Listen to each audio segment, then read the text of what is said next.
Yairime gurubhih purvam padavakya pramanatah vyakyata sarva vedantah tan nityam pranatosmyaham. Om Shri Gurubhyo Namaha. Our theme has been Facets of Self-Knowledge in the Upanishads. Self-knowledge, which is no different from knowledge of Brahma, is the main theme of the Upanishads. Then why are we saying self-knowledge in the Upanishads? Are there other topics also? We once more clarify, yes, there are other topics, but those are secondary. And in this series of 6 talks, we wish to stay put on the primary central theme of the Upanishads. Otherwise, a series of talks on Upanishads could cover both the primary and secondary topics. We wish to avoid going into the secondary topics. There are secondary topics referring to some upasana or some preparation, personality integration, and so on.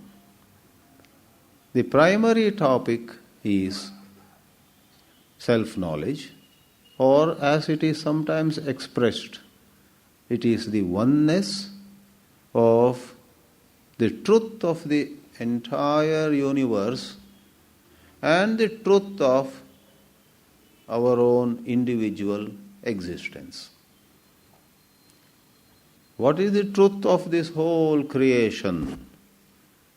The Upanishads would say, this whole creation, which seems to be spread infinitely, endlessly, beginninglessly, both in space and time, has a certain single essence. And who am I? To this question also, the Upanishads would say, in this so-called I, there is a certain essence. One of the words for essence, there again, the subtle essence, not something that is superficial. The subtle essence is, the word for that is anima. As all of you know, anu means minute. Anu is minute, and if you go for an abstract noun of it, minuteness. And here, the word minute is not so much to be taken in the sense of size in our present context. Minute is something that one may not so easily see, and therefore anima, the abstract noun of anu, would stand for the subtle essence. And I wish to begin this evening's presentation with the famous statement of the Chandogya Upanishad, where the father Uddalaka uses this word anima while instructing the son, the disciple Shvetaketu, 9 times, not just once, in the 6th chapter of Chandogya Upanishad. You have this expression, Saya Eshaha Anima. Note the word anima, that is the subtle essence. which you and I may not easily see, but if we engage in the study of Upanishads, in Shravana, Manana and Nididhyasana, we will be able to see. Saya eshaha anima. This is the essence, my dear son, says the father. Aitadatmyam idam sarvam. Idam sarvam, this entire creation. Aitadatmyam. This is a little complex compound. A little, not much. What it means is, this entire creation has this subtle essence as its Atma. Aitadatmyam idam sarvam saya esha anima sarvam idam sarvam tat satyam sa Atma. That alone is Satyam. That alone is truth. And that is the Atma. And oh my dear Shvetaketu, Tattvam Asi. This Mahavakya, Tattvam Asi. You are that, appears thus in the 6th chapter of the Chandogya, not once, twice, thrice or 4 times, but 9 times. Saya esha anima aitadatmyam idagam sarvam tat satyam sa atma tattvamasi Shvetaketo. O Shvetaketu, addressing him. Therefore, today we will consider the deeper appreciation, a greater understanding of this divine essence in us. What is this which the teacher in the 6th chapter of Chandogya refers to and tells the disciple, you are that. You are that. And what was said to Shvetaketu applies to every one of us. If any time you get a doubt that this Vedanta, all said and done, is a bit high philosophy and sometimes I get depressed, it is not practical and so on, let me tell you, for sure your mind at that time is not getting it right.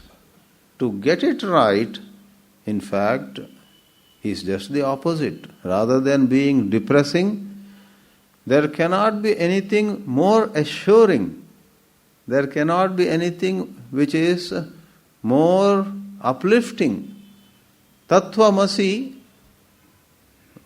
if somebody praises you a little bit, you feel so good.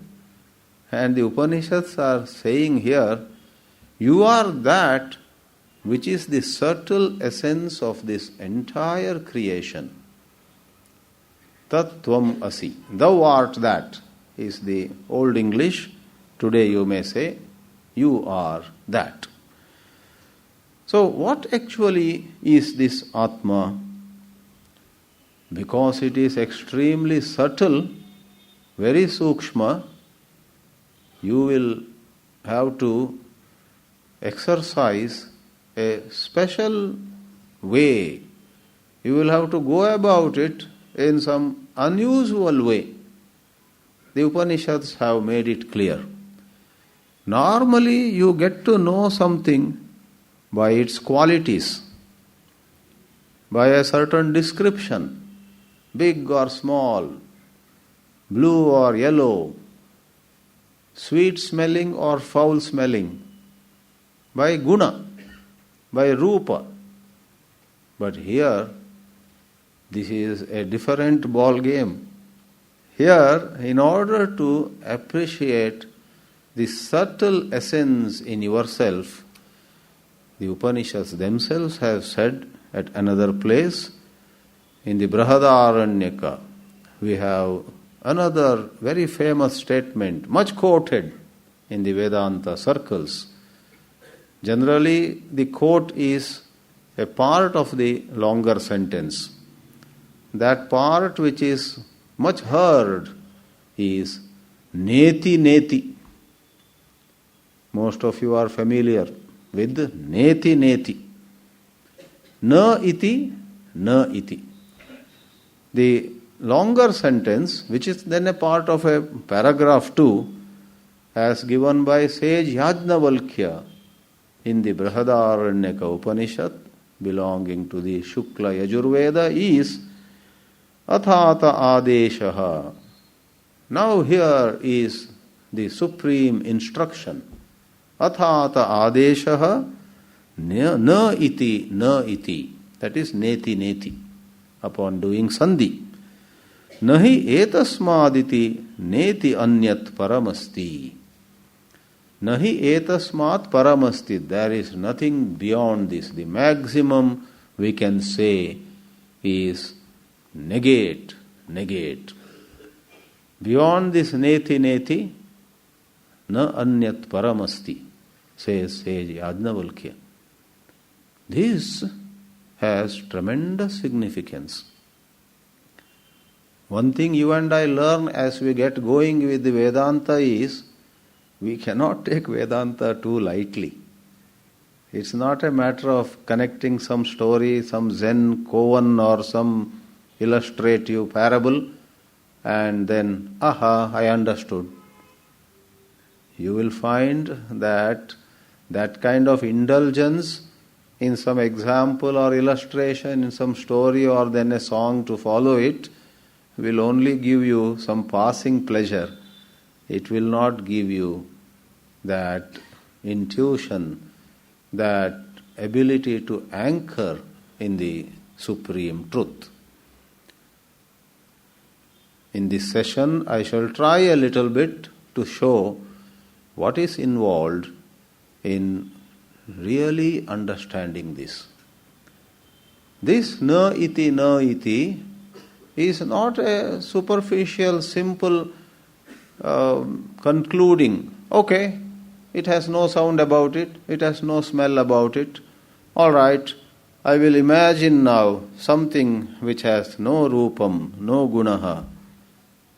Let me get into a imagination. By imagining, by trying to conceptualize, by trying to bring to our mind some picture of something which is beyond name and form, we are not going to reach there. First of all, it is not about reaching. It is our nature. We are that already. And though we are that, we have stuck, we have clung, we have held on to a different idea about who we are. Therefore, rather than some very clever, very intelligent imagination of what is needed is let go of what we are presently clinging to.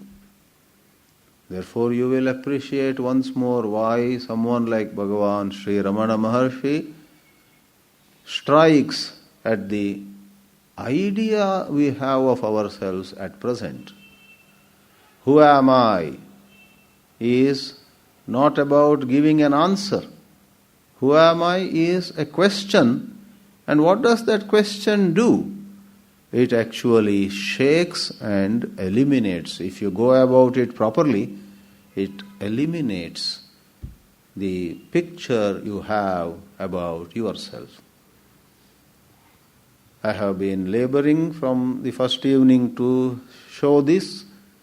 Time and again our mind comes up with some conclusion, some judgment, some idea. I won, I lost, I am great, or I am good for nothing. Something or the other. Mind is always busy constructing what is called an I thought. I-thought. It's a compound word. What is I thought? Please see, it is a compound word. It's not, I thought it was evening.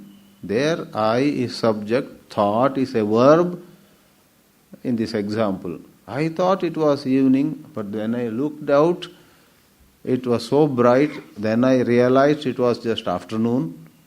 You may have a sentence like that in English, right? I thought it was evening. There, I is one word, thought is another word. But please, some of you may not be familiar with this compound word. I thought. Like soap box, compound word. Samasas are in English too. Soap box. Is it a soap or is it a box? You know. It is a box which holds the soap. Soap is kept in the soap box. So here, I thought is a thought which describes who I am. In the light of, or on the basis of the money I have, or the position I have, or how many people praised me, or how many people disagreed with me, a thought arises. And this thought puts a tag on me. And based on that tag, based on that description, sometimes I am happy and some other time I am unhappy. This goes on. This is samsara. This is worldly existence. And the question, who am I, which is a wonderful variation of the Upanishadic teachings, the Upanishadic exercise of contemplation takes this form. There could be other forms too, but I must hasten to add that who am I is an excellent form of doing this neti-neti.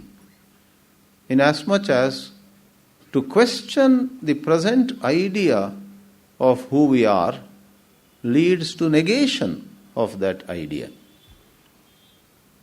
Because of something that happened, you may at a given point of time imagine you are not all that worthy.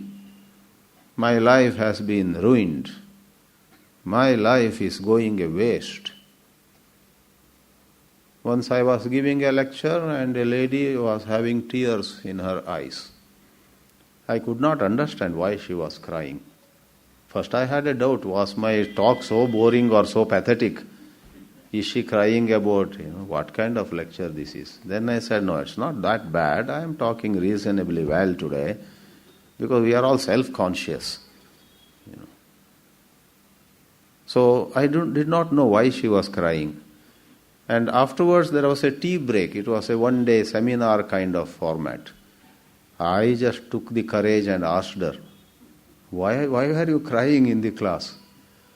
She said, no. In fact, sorry, Swami. It's all right. Why did you cry? She said, I'm so sorry, I could not pay attention to what you were saying. Oh, I thought you paid attention to what I was saying and something I said might have made you cry. She said, no. Within a minute of my joining this and seeing you, I started crying. I could not hear your lecture anymore. I said, but why did you cry? Then she said, I saw you. Those days I was a young fellow and I thought I would remain young, but that did not happen.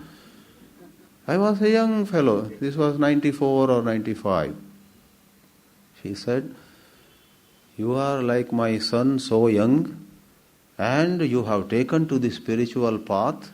As soon as I saw you, I was filled with such sorrow. My life has gone a waste. At his age, I should have become a monk or, I should have taken to the spiritual path. And then I was overwhelmed with the sorrow that I did not take the spiritual path and so on.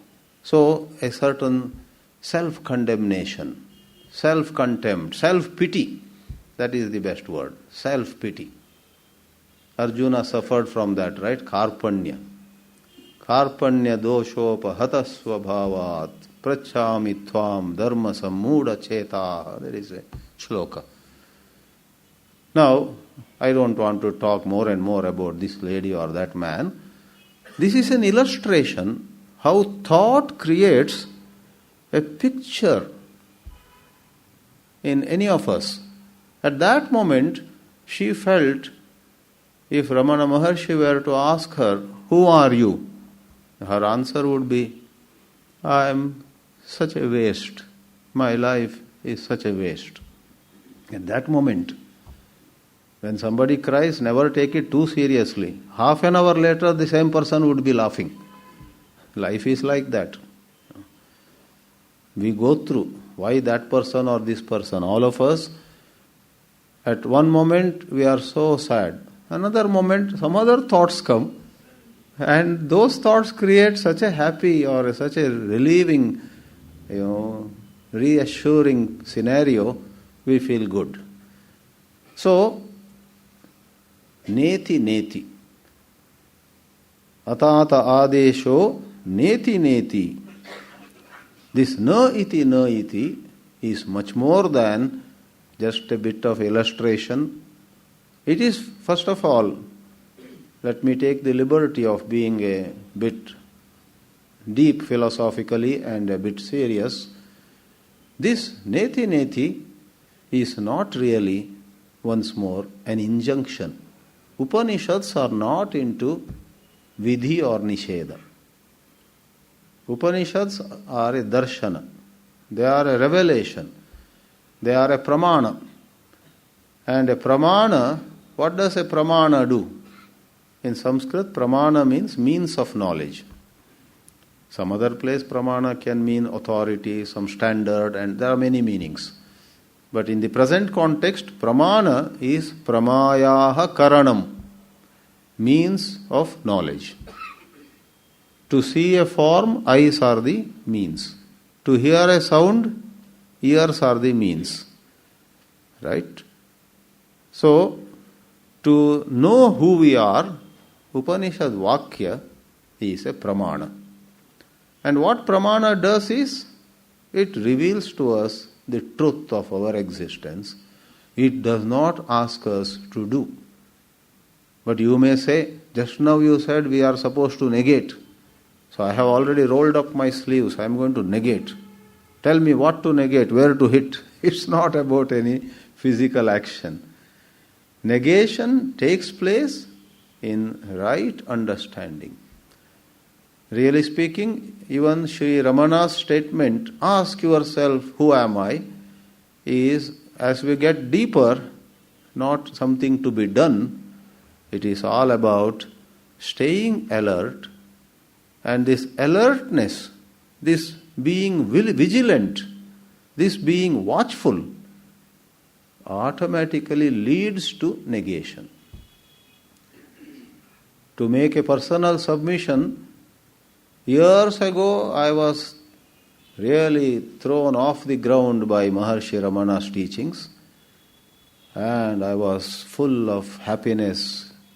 I was reveling in the teachings of Maharshi Ramana as brought out by Arthur Osborne or talks with Maharshi and whatnot. But then at some point I came to know certain teachings of J. Krishnamurti and others. There are a whole group of them, many of them. They talk about watching. They talk about self-observation. I was pretty much familiar with self-inquiry, which is questioning ourselves. Who am I? And then here was a body of teaching which said, watch the movement of the self. It did not say question the self.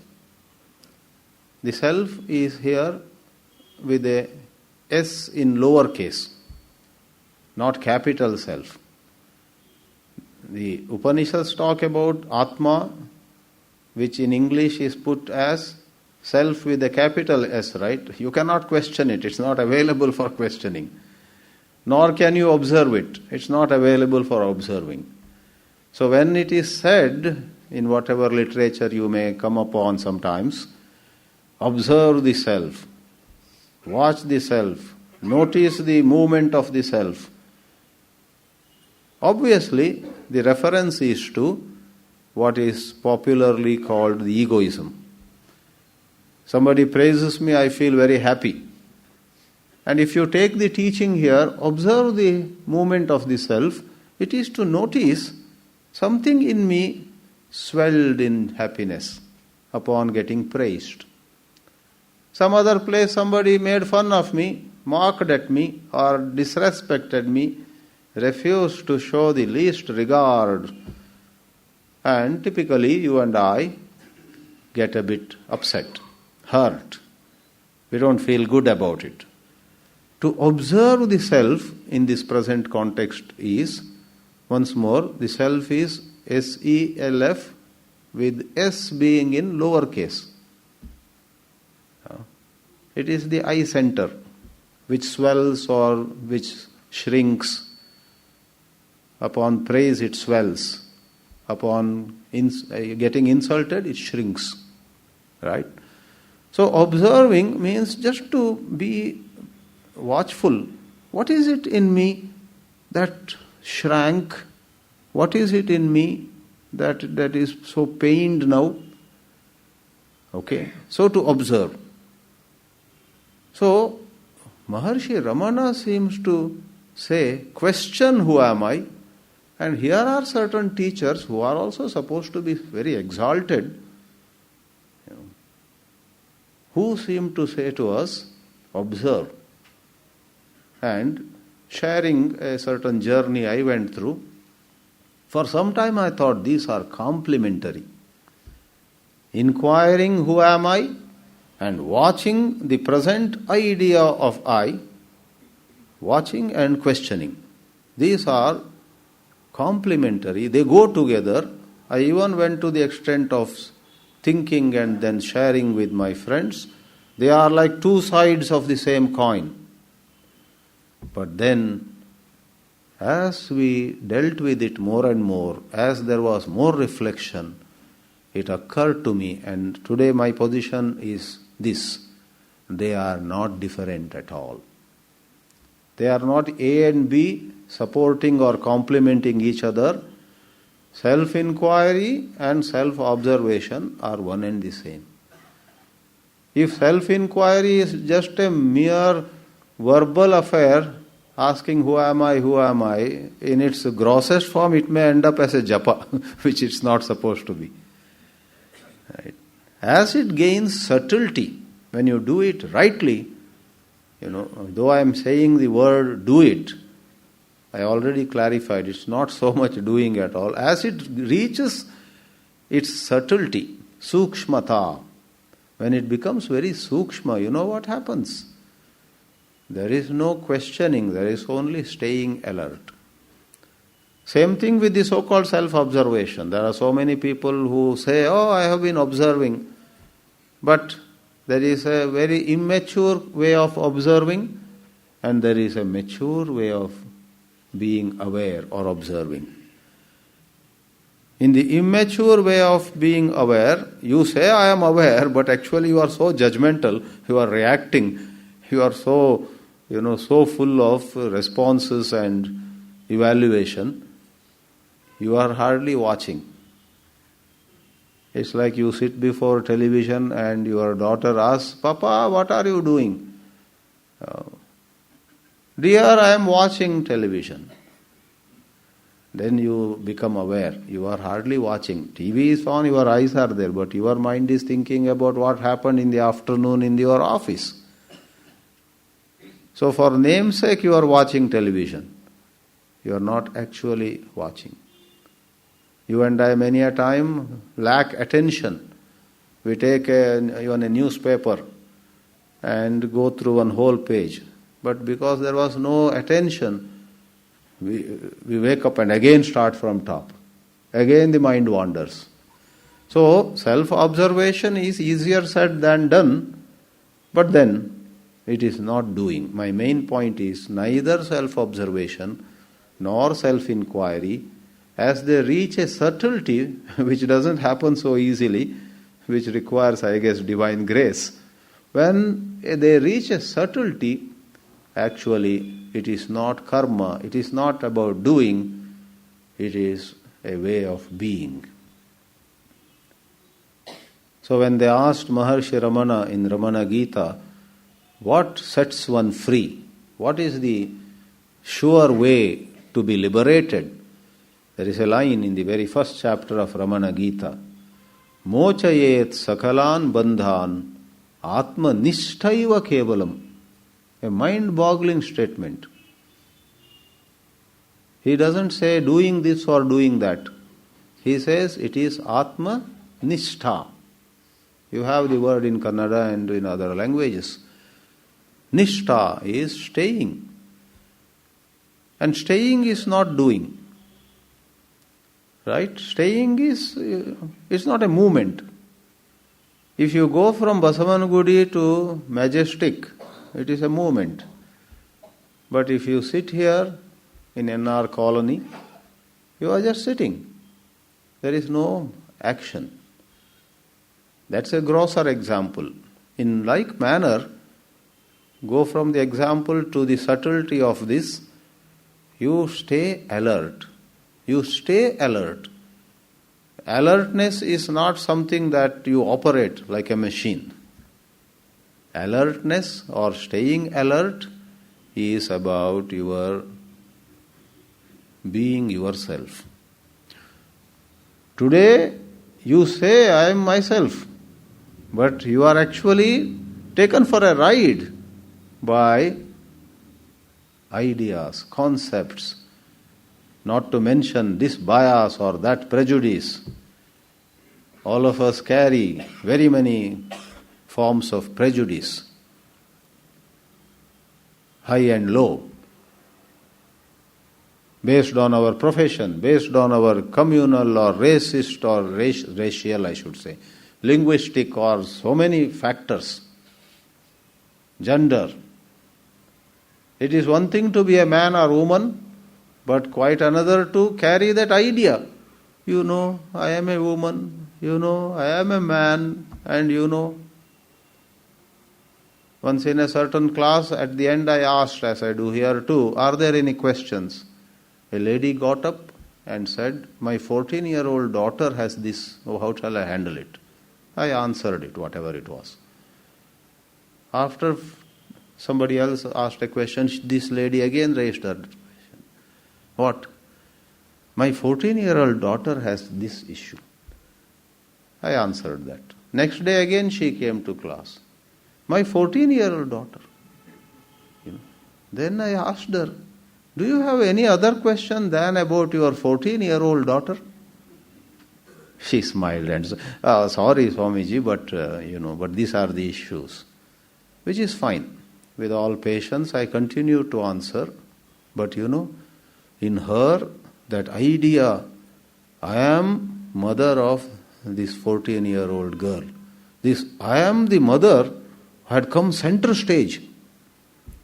Perhaps 24 hours, everything else had gone to background, if not most of the time. So examine, look within. What is holding you? There are so many women who are mothers of 14-year-old daughter or son. But there was this woman who was seized with that idea. And then based on that idea that seizes, that holds you captive, you could have, going one step further, a good feeling about yourself or a feeling of despair. With this kind of 14-year-old daughter, do I have hope? And so on. So looking down at oneself or looking at oneself with pride, see how thought operates. So watching and inquiring, and both of them then take the form of staying alert.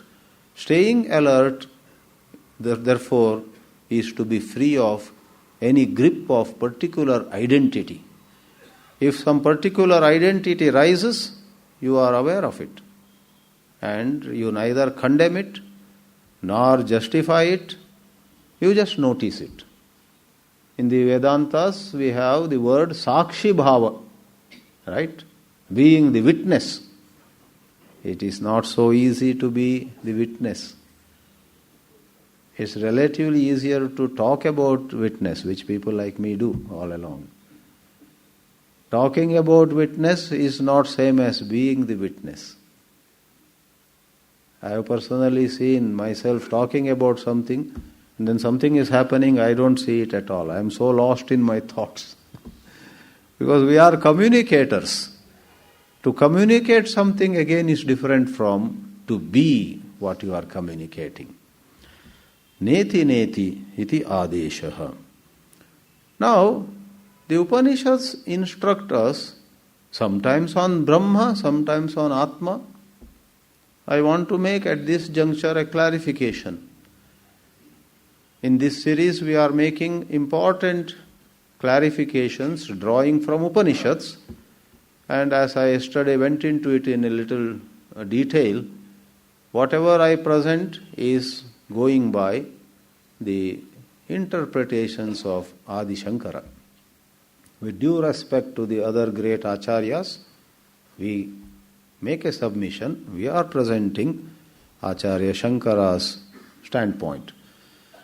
Now, this, with regard to this issue, are we here to know Brahma or are we here to know Atma?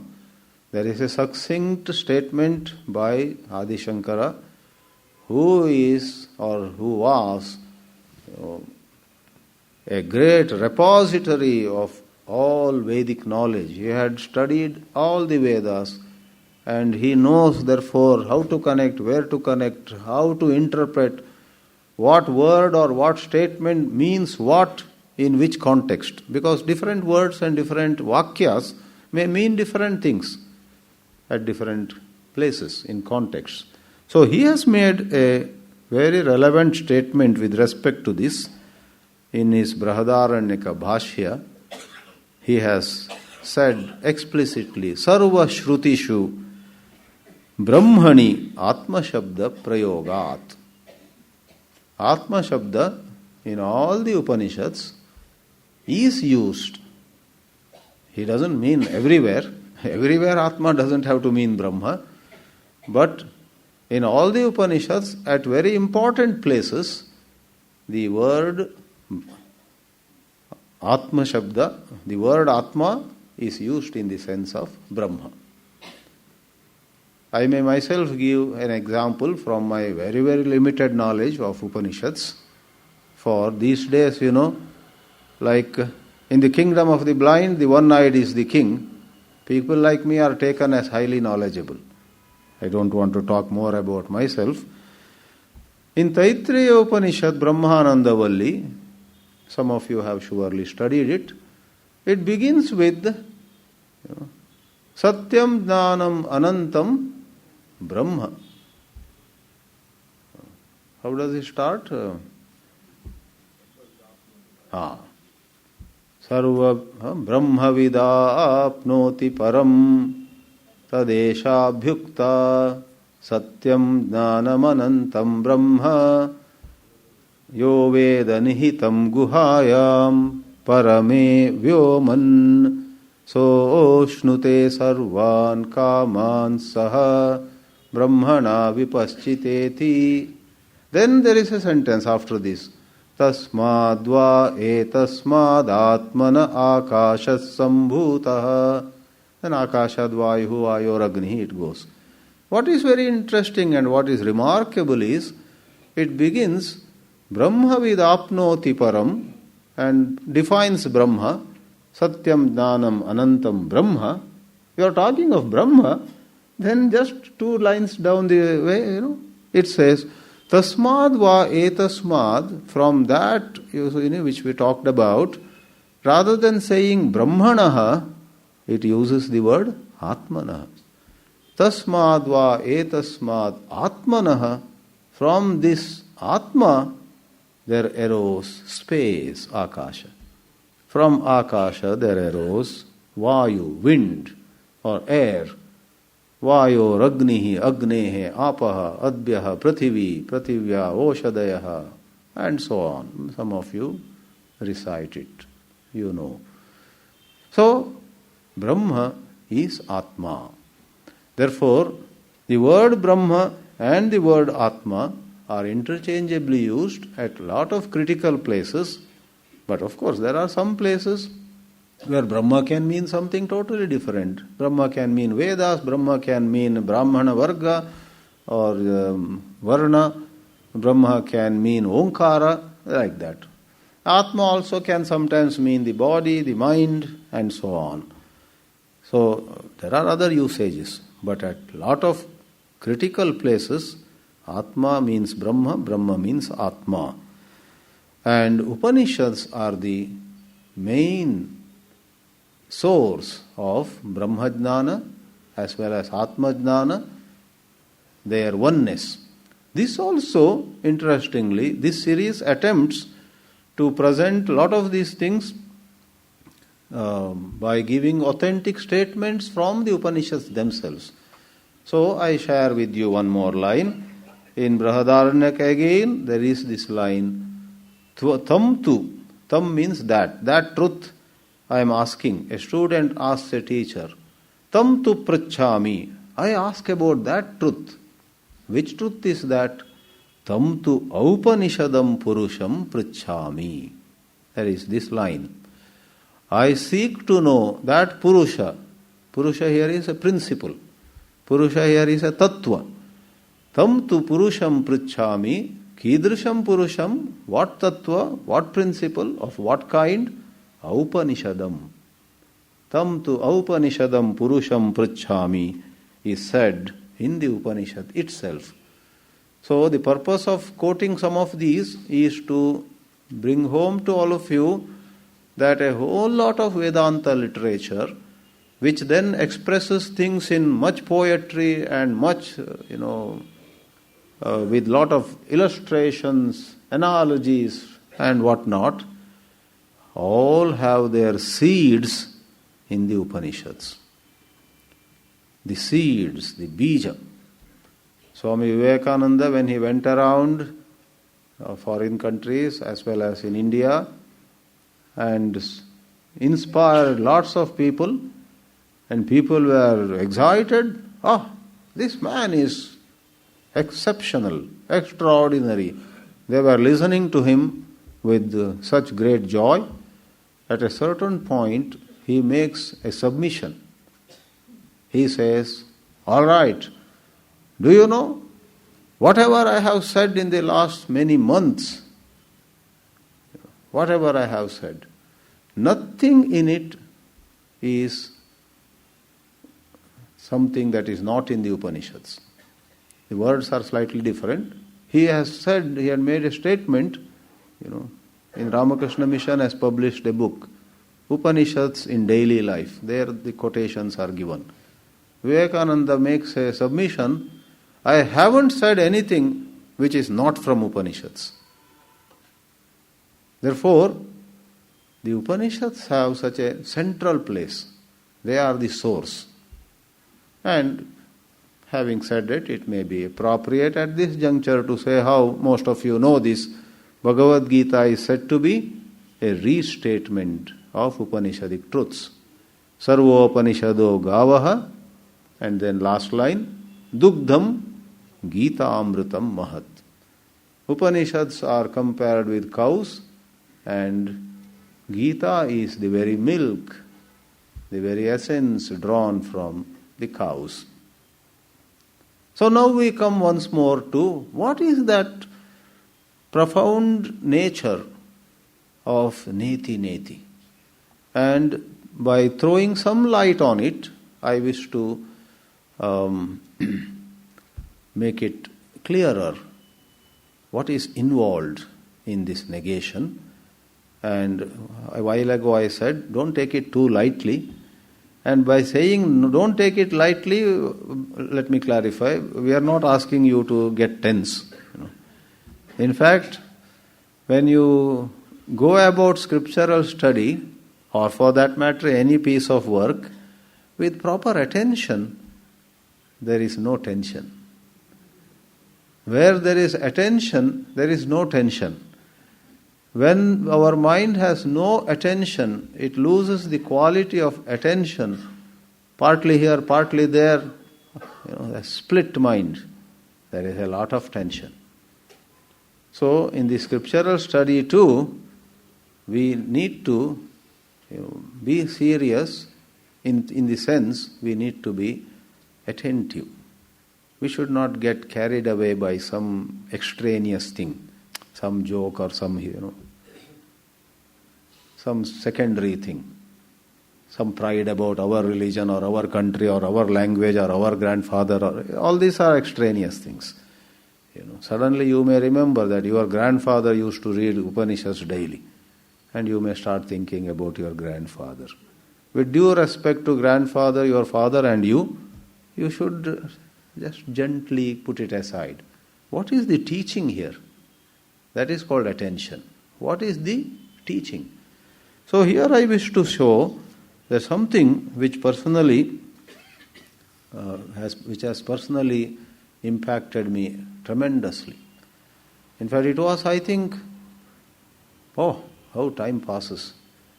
It was some 20 years ago or more than that here only in Bengaluru I was a brahmachari, and I read Swami Chidanandendra Saraswati's profound compilation, which I am using this evening here, Salient Features of Shankara's Vedanta. Anyone who is interested in locking horns with Shankara, really taking the challenge, if I don't know what is the right expression. You want to take the challenge, you want to really, engage with something which is mind-boggling. Pick up a copy of this. 1 kilometer away from here is the center of that Swamiji. And 25 years ago I had read it and was very touched. Now today, after so many years, almost 2.5 decades, I am trying to share that with you. Where is that? Okay, first of all, we talked of, to prepare the ground for that, let me say a few words. We earlier talked of, yesterday or day before, that the separate self, the separate self, I as different from you, or what is more, I as different from what I was yesterday, occupies our interest. It sort of holds us. Don't we all sometimes feel, I was so good till last week, now I don't know, I'm feeling lazy. So this I today is described as lazy, and the other I last week was so cheerful and sattvic. So already there is a separation. That I was different, this I is different. You must have heard that episode where somebody stayed 10 days in Ramanashram, and then on the day he was leaving, he prostrated before Maharshi and was looking a bit sad. And Maharshi said, what's going on? And this visitor said, I really enjoyed my stay in the ashram, Swami, but I must confess, yes, I am a bit sad. So Maharshi asked, why? I don't think I have changed. And Maharshi, as though adding insult to injury, says to that visitor, you can never change. This is recorded. Maharshi says to him, you can never change, adding insult to injury. So that person must not have understood it at first instance. But luckily there were some elderly people there. They say to him, my dear friend, what Bhagavan has said to you today will go down history. It will be recorded as one of the finest answers or dialogues. If you take it superficially, it is a very negative statement. The visitor said, I cannot change. I am that wretched fellow. I will continue to have anger and lust, greed and jealousy. I will go through bouts of depression. And I don't think I will ever be like you. That comparing, you are so serene. I am subject to all these ups and downs. You, me, he, she, they are okay. This is middle. This is called separate self. But Maharshi's statement, I'm sure most of you got it, but to illustrate, Maharshi's statement, you can never change, you never change, is a pointer to the pure self. S with the uppercase, self with uppercase S. Atma, right? Alright. Other day we said, and we have been saying, the separate self disappears. The separate self is the seat, is the locus.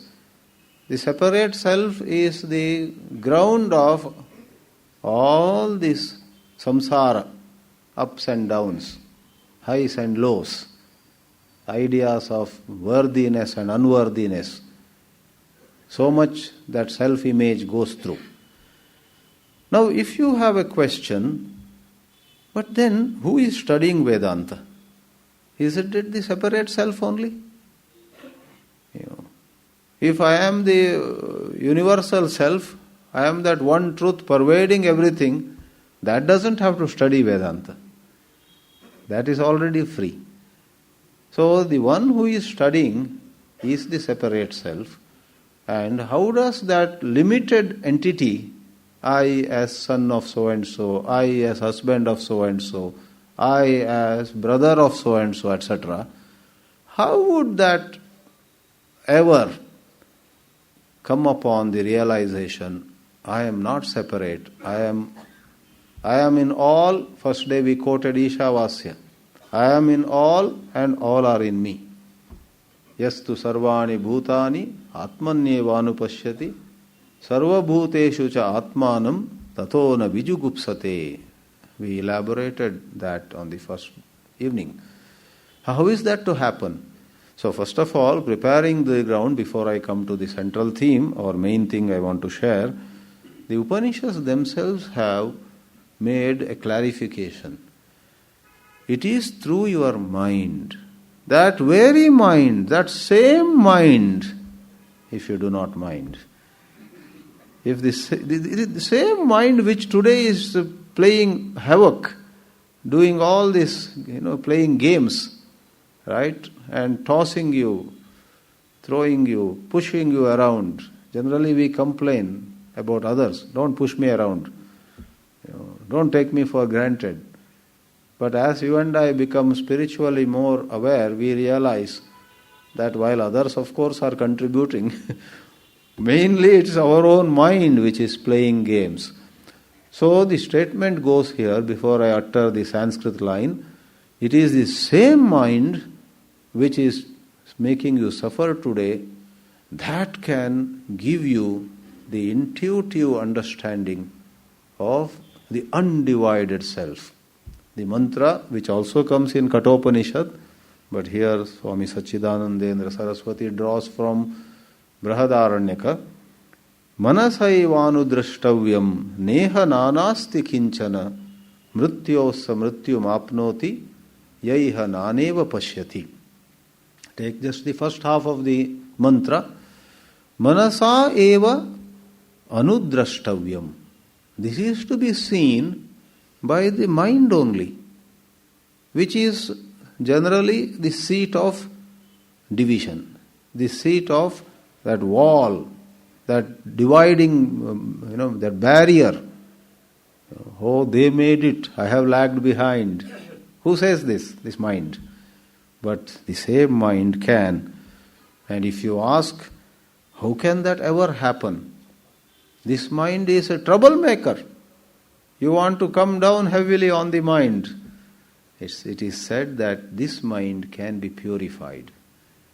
And in Gita Bhashya, Adi Shankara says, Shastra Acharya Upadesha.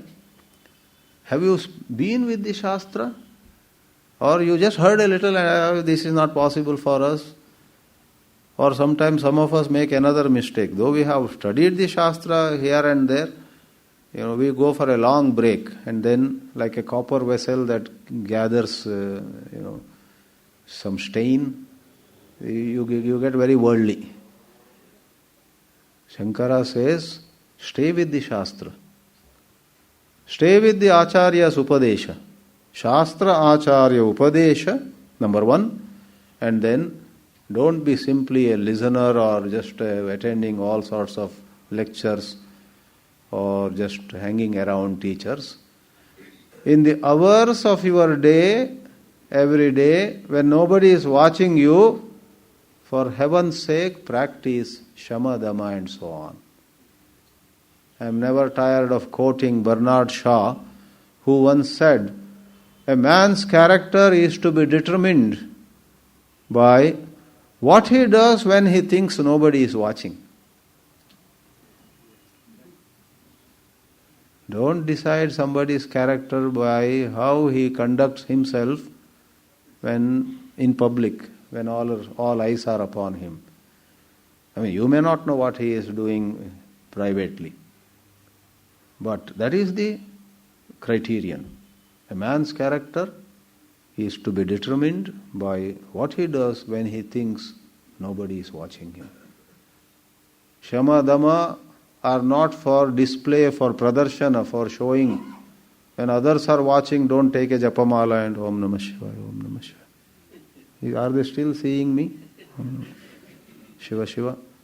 Don't do that. When nobody is watching and you have all the freedom to sleep a little more or watch television endlessly, read the same Deccan Heralds for third or fourth time, do some crossword puzzle, not to mention worse things. When you have all the freedom, you say, what am I doing? I haven't done my japa today. Let me first do my japa. First let me do just for 20 minutes. Let me pick up the mala or without the mala. And you train your mind. Om Namah Shivaya, Om Namah Shivaya. Let the mind wander. The mind says, what I have this email to reply to. Oh, I have to collect that money from somebody. Shh. Om Namah Shivaya. Don't get up and make a call or reply to an email. 20 minutes, if not more. Be with it. Your mind will start behaving.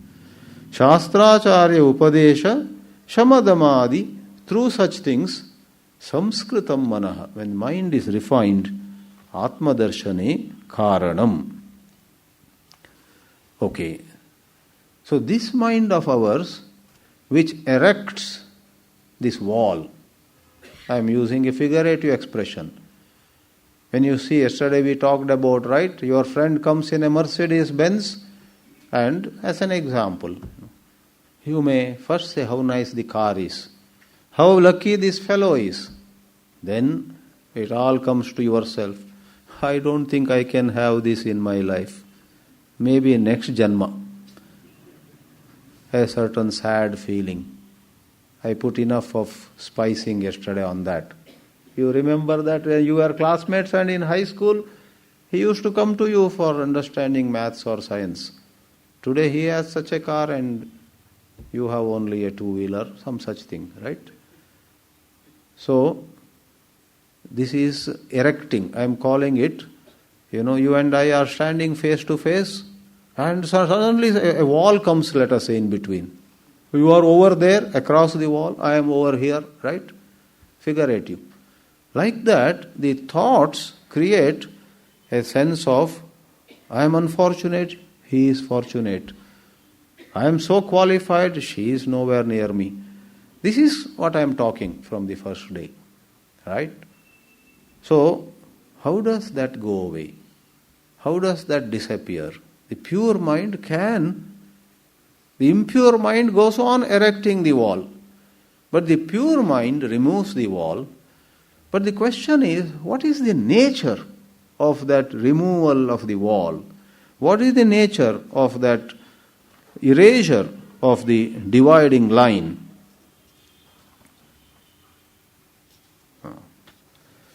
In Sanskrit, we use some of these Sanskrit words are very handy, though I can go on with English alone, but some of these words are very handy.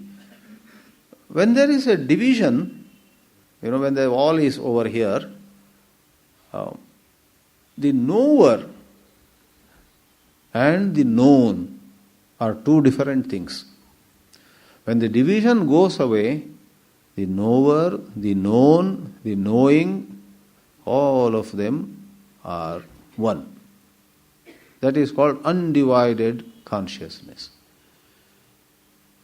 The Sanskrit words now are, the knower is pramata. One who knows is pramata.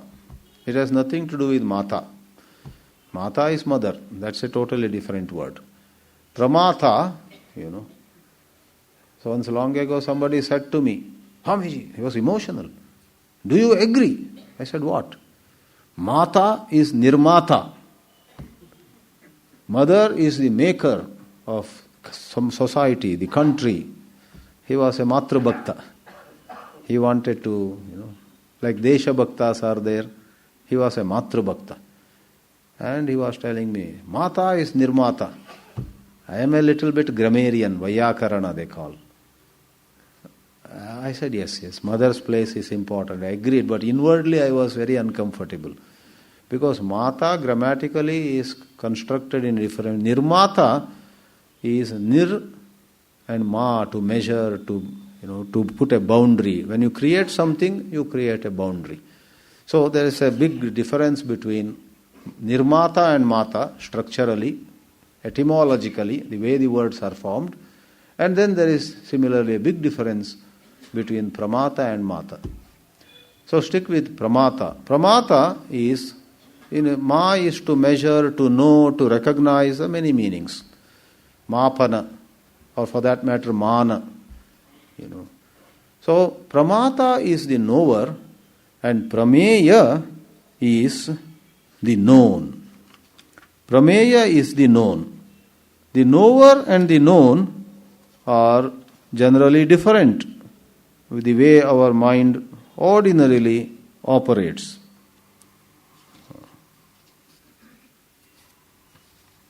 Where did that go?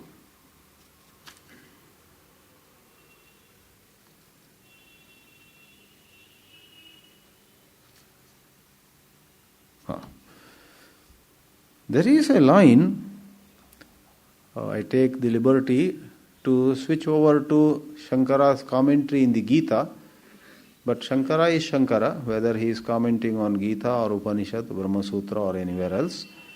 In the Gita Bhashya, I would hold this as an intellectually very, very challenging statement. He says, when you deliberate on the Upanishadic statements like Tattvamasi, with proper guidance from teachers, with proper guidance from competent teachers. Yesterday we said, go to competent teachers. Uttishtata Jagrata Prapya Varan. Prapya Varan Nibodata. Get to know this by reaching those who have insight, who are not merely verbose. So when you go there, what happens is a certain different deliberation takes place. Deliberation means, you engage with it in a very different way. In a million contexts, when you get to know a pot or a flower, when you get to know a building, when you get to know a person, when you get to know your own dress or your body condition, in a million or in millions of operations of mind, the known and the knower remain different. When you know a flower, you don't become the flower. You, the knower of the flower, and the flower that is known, you are the pramata, flower is prameya. These remain different. But here comes the statement, pramatritvam hi atmanaha nivartayati antyam or antyam pramanam. Upanishad is called antyam pramanam. Pramanam is the means of knowledge, And this is the ultimate means of knowledge. As earlier it was said, na anyat paramasti. Sa esha adesha neti neti etasmat anyat param na asti. Was said in Brihadaranyaka. Since there is nothing further beyond, the Upanishad Pramana, the revelation of Upanishad is the Antyam Pramanam. That's the last one. Now, why do you say it's the last one? What is so special about Upanishad Pramana? What is so extraordinary about what Upanishad does to us? That is said here. Pramatritvam hi atmanaha nivartayati. When you deliberate, provided you have a pure mind and you have engaged with it properly, it is said that if one has the purest mind, one is truly receptive, right at the time of Shravana, the matter is over. This is another bombshell in the Upanishadic literature.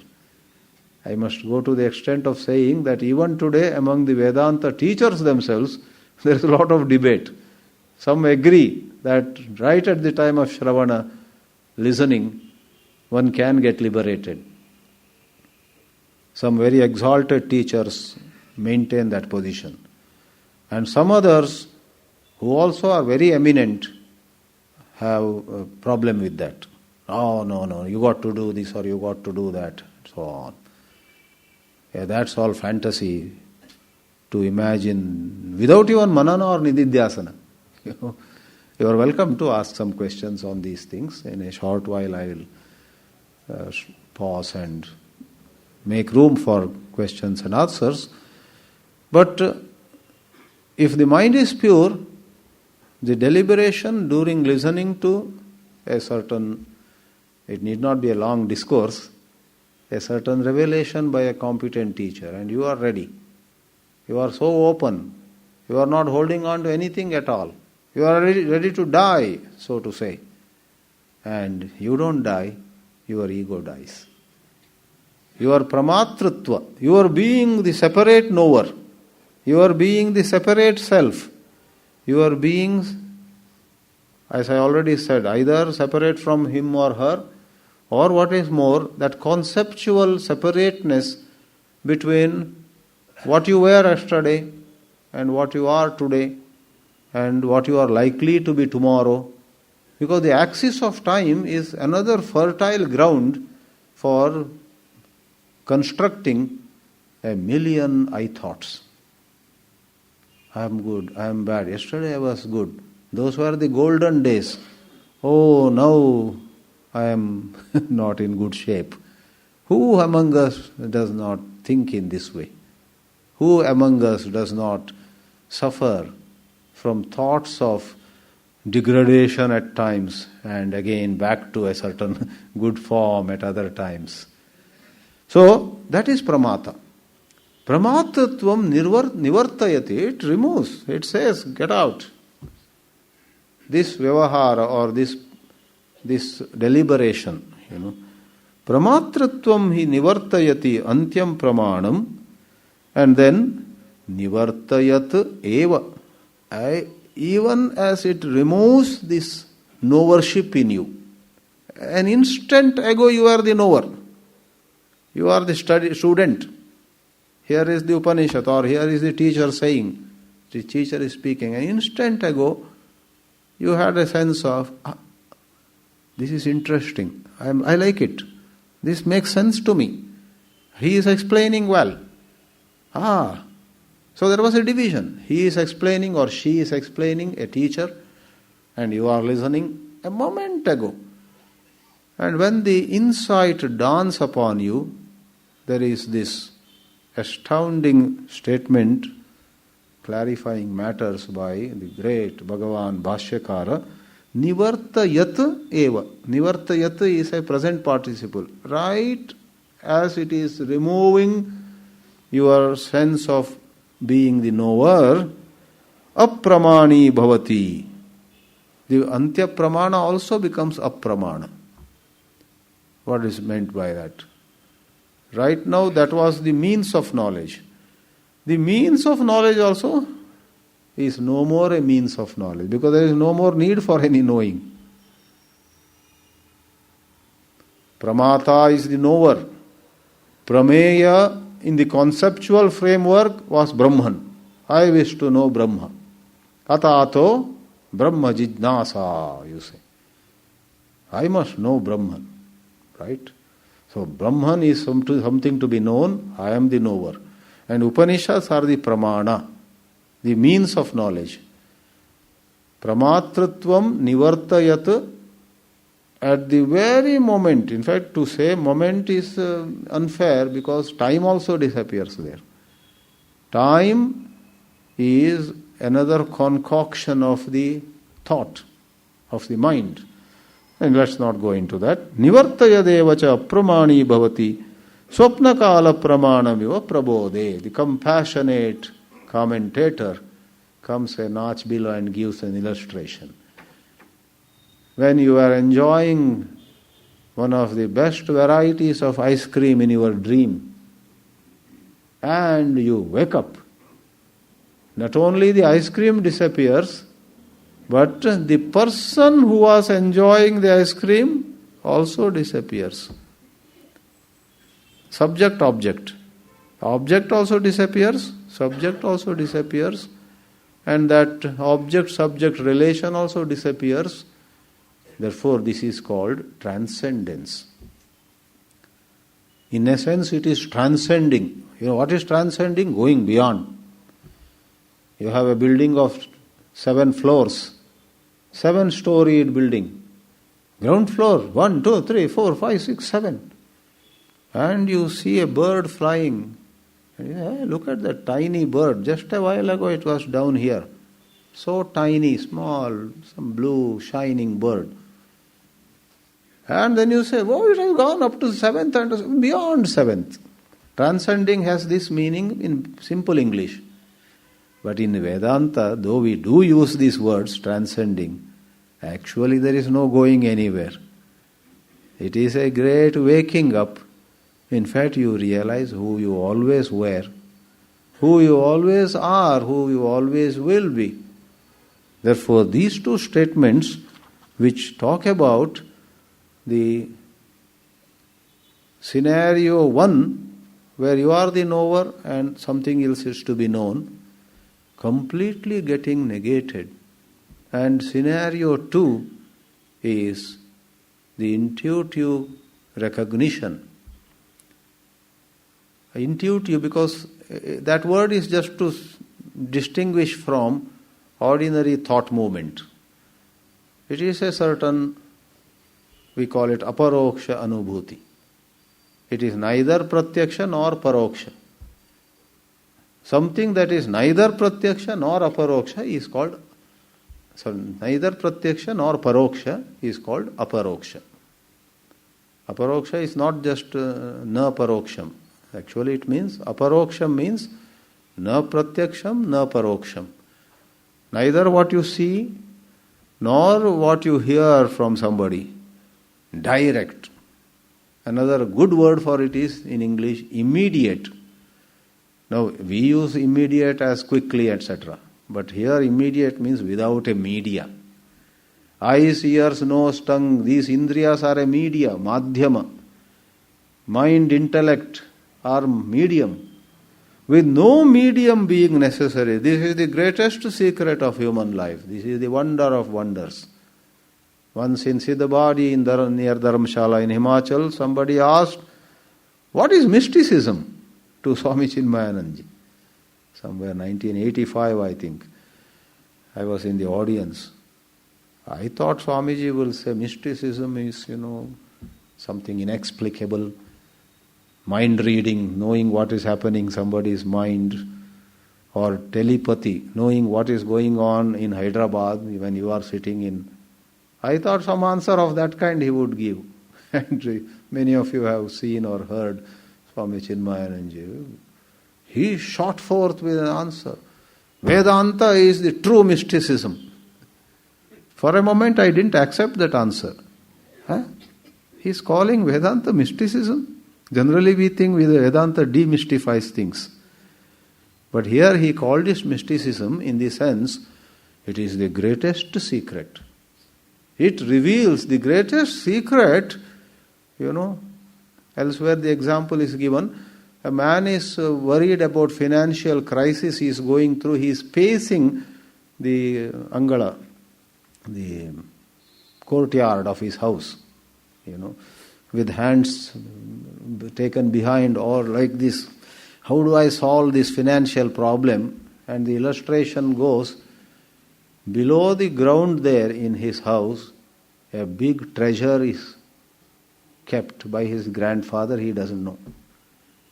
If someone were to tell him, just dig that place, you will get diamonds, gold, silver, whatever, pearls, sapphire, all those precious gems are all over there. But he doesn't know because a grandfather died without letting people know. He wanted to tell. He wanted to tell before dying, but he died before he knew he was going to die, whatever. And some close friends also went away. So this grandson is helpless, pacing the very ground in front of his house, worrying about how I can pay back the 10,000 rupees I owe to X or Y. Below his feet, a few feet below, there is a treasure. That is the example given. And you and I are this undivided pure awareness which, alas, the mind, due to avidya, due to ignorance, somehow covers and makes us believe that we got to improve, we got to get better. This whole business of self-improvement, either materially, want to get richer and more powerful, more famous, or some so-called spiritually also. I want to be more punyatma, I want to be more merited, I want whatever, The idea of, I am here, I must go there. That is a mischief of the mind. Think of this at the very instant. In no other cognition, in no other knowledge process, in no other deliberation, this happens. But in the deliberation of Upanishadic revelation, Antyam Pramanam, the revelation of the Upanishad, even as it operates, that operation is accompanied by dissolution, disappearance of Pramatra and Prameya, Pramata and Prameya. Pramatratvam hi atmano nivartayati antyam pramanam nivartayadeva cha apramani bhavati swapnakala pramanam iva prabodhe. Example of dream is given. Not only the ice cream disappears, the person who was enjoying the ice cream and maybe noticing that a little fell on his shirt also, now he wakes up. He is not having a shirt at all. In hot Chennai, he is resting, fan at high speed with just one dhoti. Shirt hi nahi hai.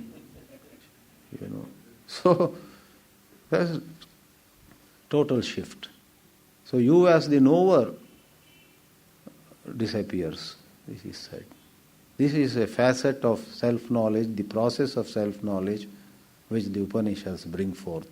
Let me pause here. Please feel free to ask questions. Yes, sir. Is it possible to reach the goal through neti? Because neti says it's not this nenakare, nirpune, nirvakalpe, everything there's nothing. So you go on filtering it, nothing comes out. Correct. So eventually and ultimately, what should we derive from nothingness? Yes. As it was said, Shastracharyopadesha Shama Damadi Samskritam Manaha. When you and I find that this neti is not working, we need to prepare our mind by improving the quality of our attention, by having less and less of distractions, less and less of especially self-judgments. Sometimes knowingly and many other times unknowingly, certain self-judgments pull us down. Therefore, we cannot do the neti properly. Neti has to be done with a mind that is Sanskritam, purified, then I would put it this way, neti neti then doesn't remain anything to be done. It is more a certain state of alertness that comes to you then. When the mind is pure, you will be able to stay alert, face whatever mind is playing, whatever thoughts are rising. In that state of alertness, most importantly, the illusoriness of the little self, the ego, becomes evident. A friend of mine was holding on to some medicines in his shelf, and his wife many times said, "Throw these away." He said, No, these are very expensive, I got it from abroad and all that. One day, he just took it, the expensive medicine, and he saw that it had expired in 2014 November. Expired some 14 months ago. Now does his wife have to say to him again, please throw it? This is an example I am giving for that insight that this idea I am bad is an illusion. This idea I am more accomplished than him is an illusion. This insight doesn't come so easily. But in that purified atmosphere and in that atmosphere illumined by alertness, the insight comes upon. Therefore, the practical side is just be a little more attentive to satsanga, to your personal practices. It happens. When it happens, it just happens. Yeah. Swamiji, as you were explaining, the very essence of Vedanta is to understand ourselves, is to understand the Atma-jnana. But these three great acharyas, drawing strength from these Upanishads, they brought out Advaita, Dvaita and Vishishta Advaita. It is highly confusing for us. Yeah. What is suitable for us, we do not know. Yeah. We do not understand at all what is suitable for us. Correct. Can you throw some light? Actually, it's not a big issue at all. Study all the three, Dvaita, Advaita, Vishishta Advaita. One of them will appeal to you. One of them will make you happier than other two. Go for that. It is like one day I was sitting in ashram in Mumbai. Two brothers came. Older brother, younger brother. And the younger brother was appearing very agitated. The older brother, who had passed from IIT Madras and had a very good job somewhere, said to me, Swamiji, please advise my younger brother. He has a problem. When I looked at that younger brother, this is a real story, I am not cooking up. The younger brother really looked very puzzled. I said, what is your problem? Young man, 18, 19-year-old. I thought he was into maybe some kind of danger. Somebody was trying to hit him, or he was into some love or something, He says, I am unable to decide. I said, what? I have just passed 12th grade and I am going for counseling. I have to choose between IIT Bombay or IIT Madras or IIT some other third one. Which one shall I? I don't know. I am unable to decide. I said, yeah. Join any of them. Those days there were only 5 IITs. And all the 5 had great good name. Any of them. So, frankly, honestly, though I am an Advaitin, I respect Dvaita and Vishishta Dvaita highly. Because I know that not just Madhvacharya or Ramanujacharya, there are number of saints there. In Dvaita, for example, Chaitanya Mahaprabhu, Pakka Dvaiti. But who can doubt the ecstasy, the joy, the freedom with which he walked the earth, singing Hari's name, intoxication, healing people, or for that matter, these Dvaitic schools around the world, Christ and Muhammad and all of them. They had all the powers, they had all the happiness, they were, repository of compassion. So are the many masters in the Advaita fold, many masters in the Vishishta Advaita fold. When Sri Ramanuja went around, kings and emperors and well-placed people, they were just taken off the ground, looking at his purity, looking at his love, looking at his inner freedom. They could feel that. That vibrations about Ramanuja or Madhva was as great as when Shankara went around. Therefore, it is like, if your son or grandson, gets into, has to choose between IIT Kanpur and IIT Bombay, having sleepless nights, throws bucket of cold water on his head and says, join one of them. Stop thinking. Both are good. But the way to select is you should find what appeals to you, because we are all made differently. Sometimes we may be born into a sort of Dvaitic background, but we might love, Dvaita. Then don't hesitate, go for Dvaita. The young man has to tell father and mother, goodbye Advaita, I am going. Hare Krishna today is a great Advaita. Yeah, somebody there?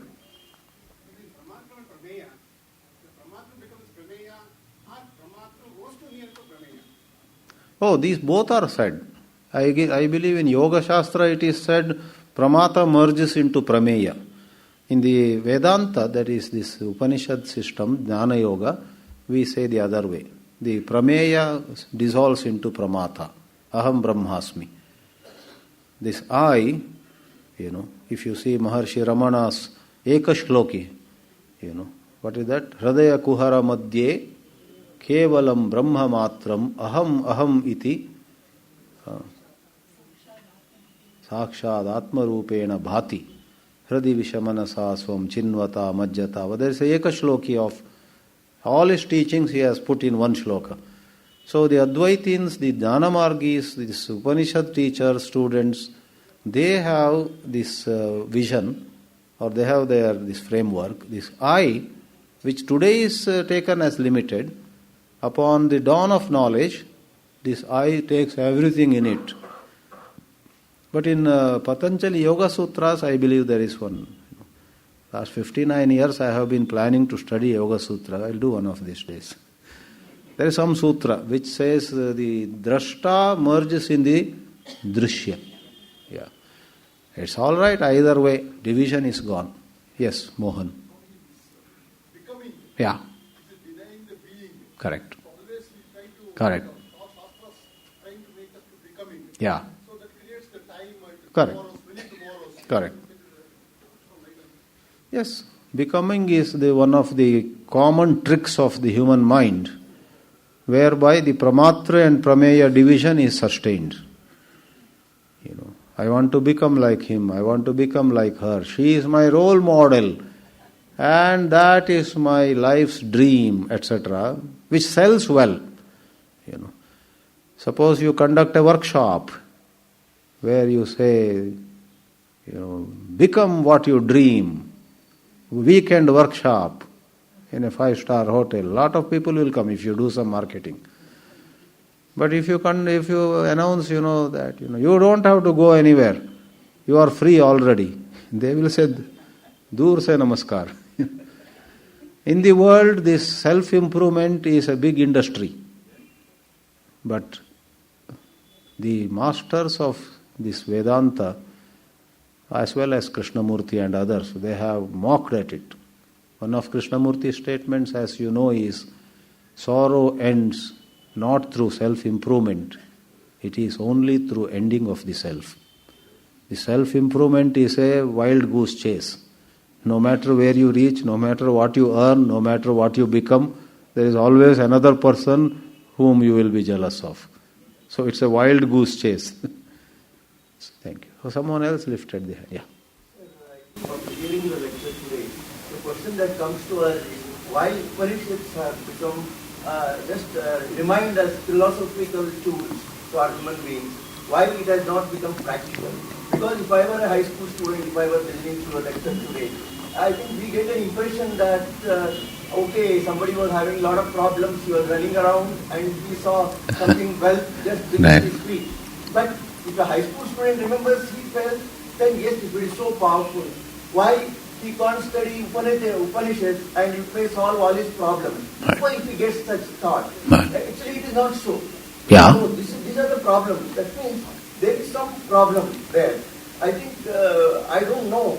I think unless something is practical, Yeah. I think if it remains only philosophical, Hmm. there is some problem. Right. That means our ancestors or our whatever has happened during the so many centuries, I think something is not carried forward so that it is not utilized properly. So we are in such a age of decaying now because something we have not got the practical, something is missing there, sir. What is that?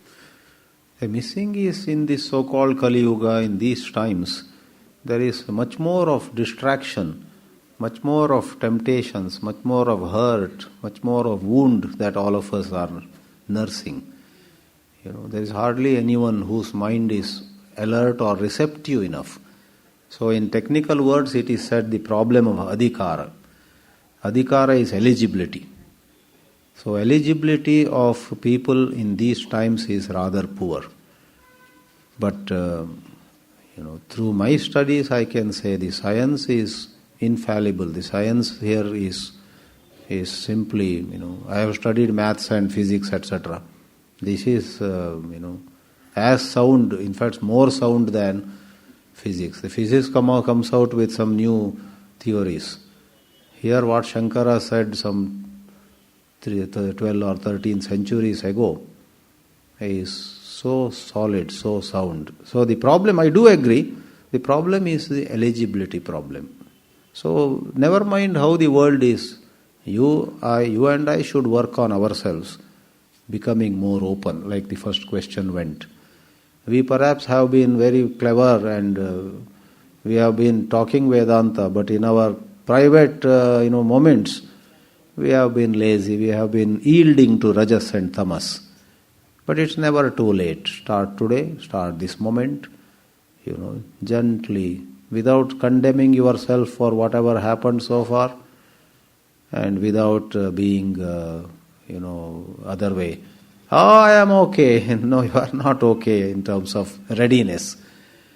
Neither go to one extreme of saying, I am perfectly okay, I don't have to do any japa tapa. That's one extreme. Another is condemnation. What is the use of trying at this age? Now I will try only next life when I get a fresh body and young. That's another.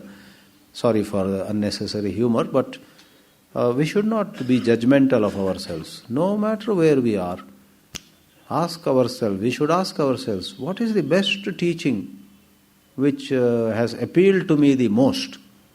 And identify that. Stay with it.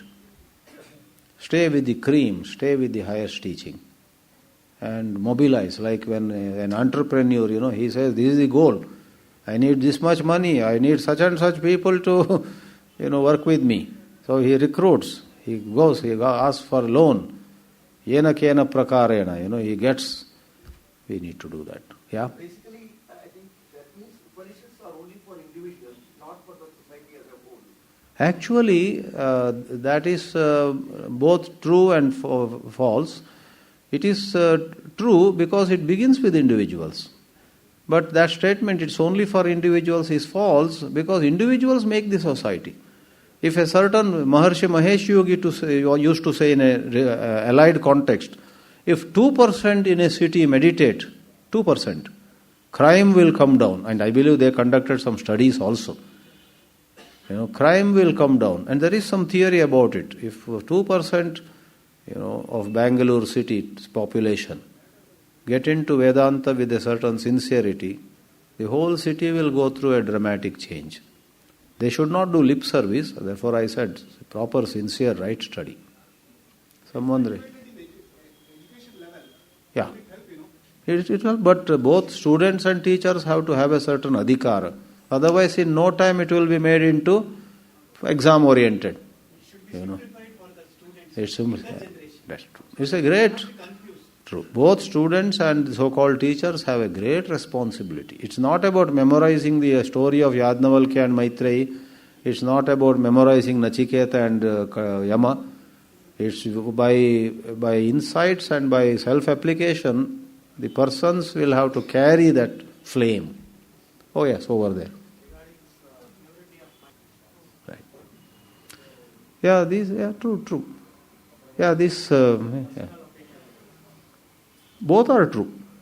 Both are true from two different angles of view.